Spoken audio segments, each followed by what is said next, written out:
Gruodžio 5 diena. Nelaukta pūga. Iki kalėdų liko 20 dienų.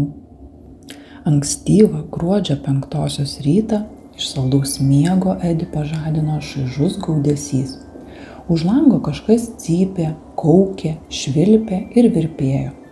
Pramerkęs vieną akį, pasirąžęs, elfas pusiau miegodamas atsisėdo ant lovos krašto. Nusižiovavęs vos ne vos prisivertė išlipti iš minkštų, šiltutėlių patalų ir priėjęs prie lango praskleidė nėriniuotą užuolaidą. Lauke dangus maišėsi su žeme, snaigės krito žemyn, tada sūkuriavo iš kairės į dešinę, o čia pat apsigalvojusios jau sliuogė iš dešinės į kairę, tuomet vėl kilo į viršų ir vėl krito atgal. Aplink vartėsi sniego kamuoliai, vėjo verpetai lipdė prie stiklo ledo kristalus, paversdami juos įvairių formų mozaikomis. Ore skraidė įvairūs miestelėnų lauke palikti daiktai. Kažkieno storapadžių batų pora, lorio megztas šalikas, ne vietoje paliktos pačiūžos, gatvėje vartėsi šiukšliadėžėje, vėjyje pleveno kalendoriaus lapelis. Visi daiktai buvo tarsi sulipę į milžinišką kamuolį ir sukosi ratu virš namelių stogų.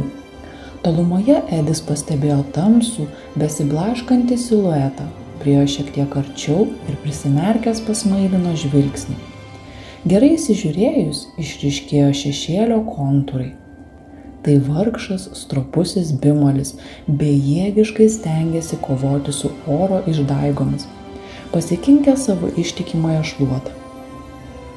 Žaibišku greičiu Edis įsispraudė į šiltas raudonas kelnes iki kelių, užsisagstęs kas antrą liemenės sagą, palovyje susirado kojines, užsimaukšlino kepurę, įsispyrė į batus, tvarkingai paliktus ant kilimėlio ir išskubėjo į lauką. Namelio durys taip lengvai nepasidavė, girgždėdamos nejudėjo lyg būtų užrakintos. Sniego buvo pridrėbta beveik iki durų rankenos. Tvirtai abiem kojom įsirėmęs į grindis ir sutelkęs visas jėgas, stenėdamas Edis vos ne vos prastūmė nedidelį plyšelį. Mintise apsidžiaugęs, kad dar nespėjo papusryčiauti, šiaip netai prasibrovė pro siaurą properšą ir atsidūrė didelės pusnies glėbyje. Pakibęs sniego debesyje, kelis kartus tarsi baseine pasiirstęs, vargais negalais prieangyje susirado paliktą sniego kastuvą ir ėmė įnirtingai juo darbuotis. Ei, laikykis, brolau, šaukė Edis, skubu tau į pagalbą. Man viskas gerai, saugokis ir tu, Edi, iš kitos gatvelės pusės atsiliepė bimolis. Abu elfai nirtingai kovojo su kalėdų miestelį užklupusią balta sniego puota. Praėjus kelioms valandoms, pūga pavargo, jos jėgos išseko, vėjas nurimo, iš dangaus liovėsi dribusios šaltos snaigės, tačiau gatvelėje darbavosi tik du mažieji miestelėnai. Likusieji stovėjo įkalinti jaukiuose nameliuose. Nosis prikišę prie šaltų langų stiklų, stebėjo dviejų draugų sunkų triūsą, nekantriai laukdami pagalbos. Ilgai ir nuobodžiai plušėjo gelbėtojai, kol atkasė siaurą takelį vedantį į gretimą namą. Iš žiemos nasrų išlaisvintas Jonas Augustinas, nedvejodamas puolė draugams į pagalbą. Taką link antrosios trobelės pasisekė atlaisvinti greičiau, mat jau darbavosi trise. Taip plečiantis gelbėtojų būriui, besidarbuojančių elfų ratas vis didėjo. Kiekvienas iš jų buvo mažas ir palyginti silpnas, tačiau stropus ir draugiškas, o sutelkę jėgas bendram tikslui elfai tapdavo galinga ir neįveikiama jėga. Netrukus vienas po kito iš sniego žabangų buvo išlaisvinti visi miestelėnai. Elfai nušlavė gatvės grindinį, surinko šalikelėse išsimėčiusius daiktus, nuvalė apšalusias langines, į vietas sustatė šiukšlių dėžes, ypač stropiai nugramdė suledėjusi sniegą nuo kalėdų senelio namo laiptų ir verandos. Nuvalė ir išblizgino apšarmojusius langus. Jau buvo bebaigiantys neplanuotą talką ir besirengiantys žingsniuoti namo, ruoštis kasdieniniams darbams, kai brūkšniukas netikėtai šūktelėjo. Ei, žiūrėkite, kokia didelė pusnis! Ar jie jums nieko neprimena? Ir tikrai, sužiuro mažieji elfai, aikštės viduryje pupsojo didžiulės tirta priversto baltutėlio, šlapio ir ypatingai lipnaus sniego. Elfams ilgai aiškinti neprireikė, visi be žodžių suprato, statysime didžiulį senį besmegenį, jis stovės centrinės aikštės viduryje, tiesiai prieš Kalėdų senelio namo langą. Pradėję nuo mažos delniukuose sulipdytos sniego gniūžtės, miestelio darbininkai suritino didžiulį, apskritą, tvirtą pirmąjį sniego kamuolį. Tai buvo būsimojo senio besmegenio kojos. Sušilę ir nuo kaktų nubraukę prakaito lašus, jie griebėsi antrojo ritinio, o galiausiai ir trečiojo. Kai darbas buvo baigtas, 365 nulėkė iki dirbtuvių ir parnešė ilgasias kopėčias. Atrėmė jas į pirmąjį storiausią sniego kamuolį. Elfai puškuodami sunkiai užkėlė kitą riedulį, tarsi būtų kėlę antrąjį namo aukštą. Trečiasis taip lengvai nepasidavė. Laimiai jis buvo kiek mažesnis nei pirmieji du ir turėjo tapti senio besmegenio galva. O kadangi, kaip žinia, besmegenis neturi smegenų, tad ir jo galva nebuvo ypatingai sunki.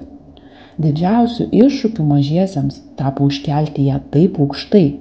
Pasilipėję ant paskutinės kopėčių pakopos, jie tarsi cirko akrobatai sulipo vienas kitam ant pečių ir lyg fabriko darbuotojai perdavinėjo rutulį iš rankų į rankas, stumdami jį vis aukštyn, kol galiausiai Karamelė užkėlė jį į pačią viršūnę.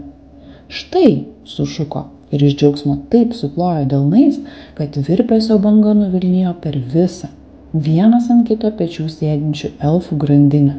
Ir apačioje stovėjęs kalvetas sujudėjo. Neišlaikęs pusiausvyros mažylis palingavo, dar bandė kovoti su iš šonus įmėtančia jėga, tačiau jo koja slystelėjo ant ne vietoje atsiradusios ir užšalusios balos, tad jis jau nebeišsilaikė ir krestelėjo ant sėdynės. Visa virtinė miestelėnų, kaip šį rytą iš dangaus kritęs stambus sniego dribsniai, pabiro žemyn. Laimiai, ši griūtis atnešė daug smagaus juoko ir į pusnis sukritę elfai krykštavo net susirietę. Sulipdytas iš 3 rutulių būsimasis senis besmegenis buvo panašus į didžiulį sniego stulpą. Jam trūko akių, nosies ir burnos, trumpai tariant to, kas sniego stulpą paverstų elfu. Karamelė nusprendė, kad akys bus gražiausios, jei jas atstos mėlynių skonio ledinukai su šokoladu. Tad išskubėjo į savo virtuvėlę išrinkti pačių didžiausių ir gražiausiai susisukusių. Loris primiktinai pasisiūlė besmegenio lūpas ir šypseną sudėlioti iš didelių plokščių juodų sagų, paprastai naudojamų Kalėdų senelio švarko gamybai, o taip pat apvilkti naują miestelio gyventoją šilta, languota, raudonų ir žalių siūlų liemene su balto kailiuko apvadais bei didelėmis kišenėmis. Tada visi sužiūrėjo į Kalėdų senelio elnių prižiūrėtoją mažąjį elfą Rifą. Nagi, ko lauki, paragino jį brūkšniukas, mumsgi trūksta nosies. Bėk greičiau į elnių aptvarą ir išrink pačią didžiausią morką. Rifas tekinas nukūrė gatvelę vykdyti užduoties.